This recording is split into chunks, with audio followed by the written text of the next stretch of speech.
El Papa Inocencio VIII tuvo 16 hijos de varias mujeres. No negó que fueran sus hijos engendrados en el Vaticano. Como muchos otros papas, multiplicó los oficios clericales y los vendió por vastas sumas de dinero. Incluso permitió corridas de toros en la plaza de San Pedro.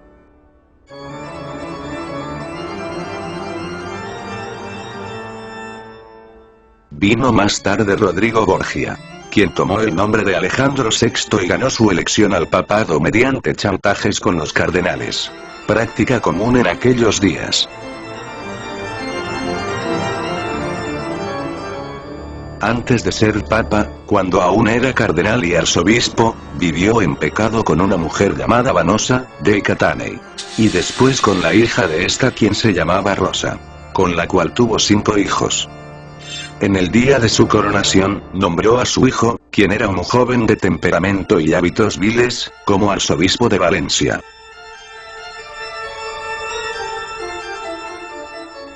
Vivió en incesto público, con sus 2 hermanas y con su propia hija y era el padre y amante de su hija Lucrecia, de quien se dice tuvo un hijo. El 31 de octubre de 1501, realizó una orgía sexual en el Vaticano, que no ha tenido parangón alguno en los anales históricos de la humanidad.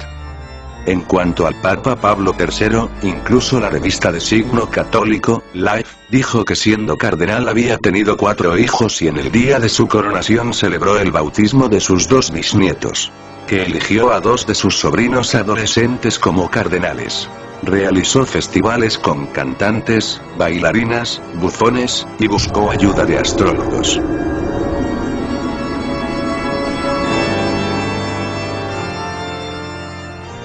El Papa León X fue elegido para 27 oficios clericales diferentes antes de tener 13 años de edad.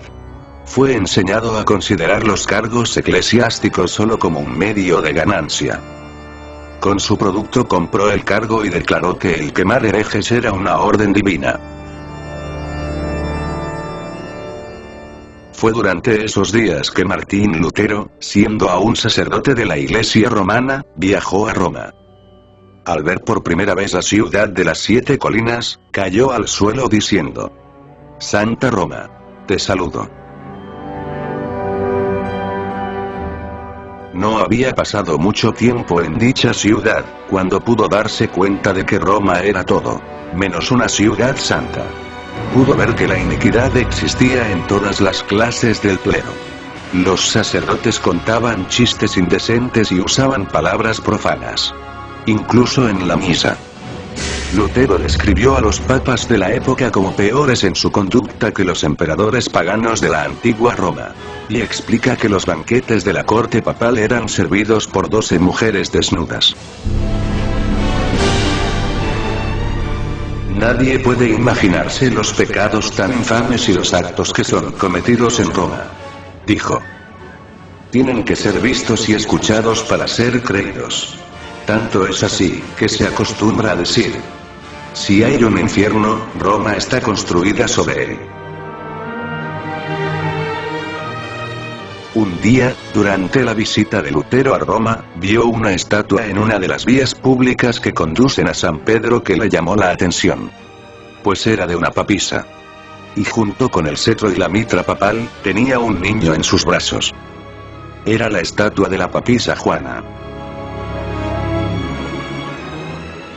Estoy sorprendido de cómo los papas permiten que la estatua permanezca allí, dijo Lutero. 40 años más tarde, después de la muerte de Lutero, dicha estatua fue quitada por orden del Papa Sixto V.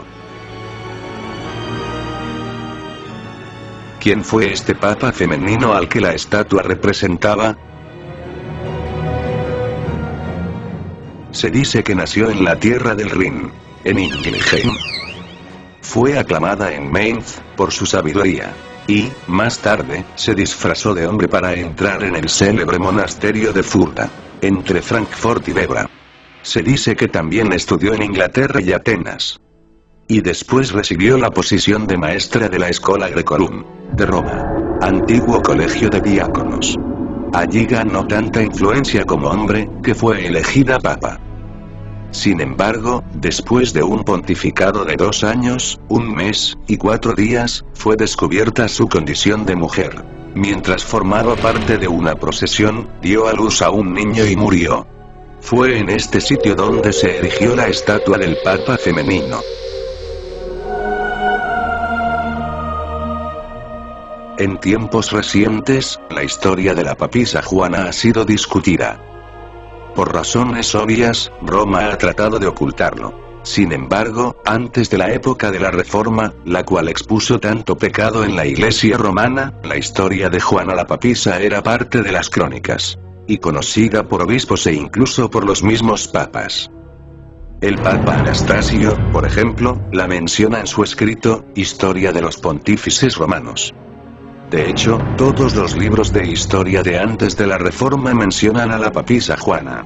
O en texto, o en el margen. Se discute que hasta el siglo XV, los papas tenían que pasar por un examen físico para que el caso de la papisa, el papa femenino, no se volviera a repetir. Obviamente, la idea de un papa femenino rompe la doctrina católica de la sucesión apostólica. Y, por lo tanto, es natural que la Iglesia romana trate de ocultar esta historia.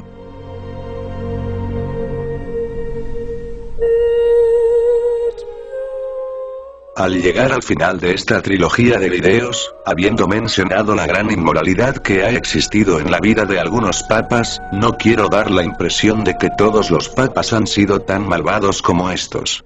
Sin duda que los que he mencionado aquí fueron los peores.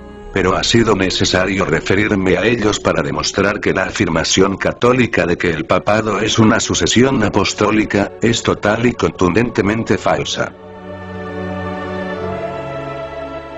Tal declaración católica significa que todos estos papas inmorales, incluyendo a los más ignorantes y perversos, han de ser tomados en cuenta en la línea de sucesión desde el apóstol Pedro y hay que considerarlos infalibles.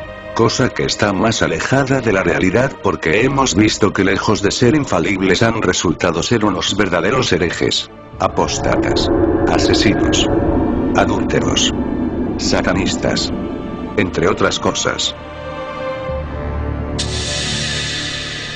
Al hacer las investigaciones hasta Pedro, se tiene que pasar por la historia del Papa femenino. De modo que la sucesión papal a la cual toda otra demanda del catolicismo está unida, queda expuesta como un vil fraude. Y debe caer ante la poderosa evidencia de la verdad histórica y a la luz de lo que dicen las Sagradas Escrituras. Me gustaría charlar contigo. Mi Gmail está en pantalla. Espero que estos videos hayan sido útiles en tu vida personal y que al menos te den un punto de reflexión y estímulo para seguir investigando. Soy tu amigo, Dante Episcopo. Hasta la próxima.